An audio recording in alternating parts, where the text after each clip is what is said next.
અમરેલી શહેરમાં લાઠી રોડ બાજુ આવેલ વલ્લભનગર વિસ્તારના લોકો પાણીના ટાંકા પર પાણી ઓવરફ્લો થતાં પાણી રોડ રસ્તા પર તેમજ ઘરોમાં પહોંચી ગયેલ છે।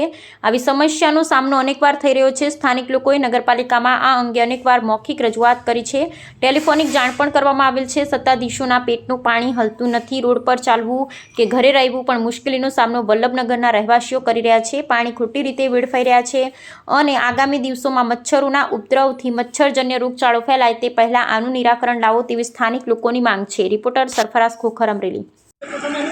નમસ્કાર લોકો, અહીં અમરેલીની હાલત જોઈ રહ્યા છો।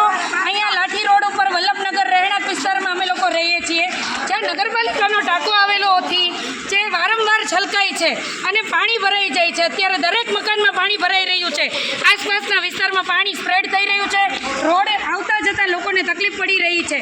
તમે વિચાર કરો, આવી રીતે કેવી રીતે રહેવું? અહીં રહેતા લોકો અગર ઘર બંધ હોય તો શું હાલત થશે એની? અગર ઘર ખુલ્લું છે તો પણ પાણી ભરાઈ રહ્યા છે। આનો ઉપાય કરવા માટે નગરપાલિકા શું પગલાં લેશે? વારંવાર ફરિયાદ કરવામાં આવી હોવા છતાં હજી સુધી કોઈ પગલાં લેવાયા નથી।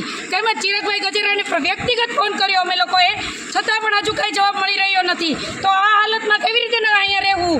આ નગરપાલિકાની બેદરકારી કેવી કે કર્મચારીઓની ગેરહાજરી? શું કહેશો લોકો આના માટે? જો તમને હું બતાવું શું હાલત છે અત્યારે, લોકો પાણીમાં ઊભા છે, આસપાસના ઘરમાં પાણી ભરાઈ રહ્યું છે, તેમજ લોકોને આર્થિક નુકસાન થઈ રહ્યું છે। શું કરવું જોઈએ આના માટે?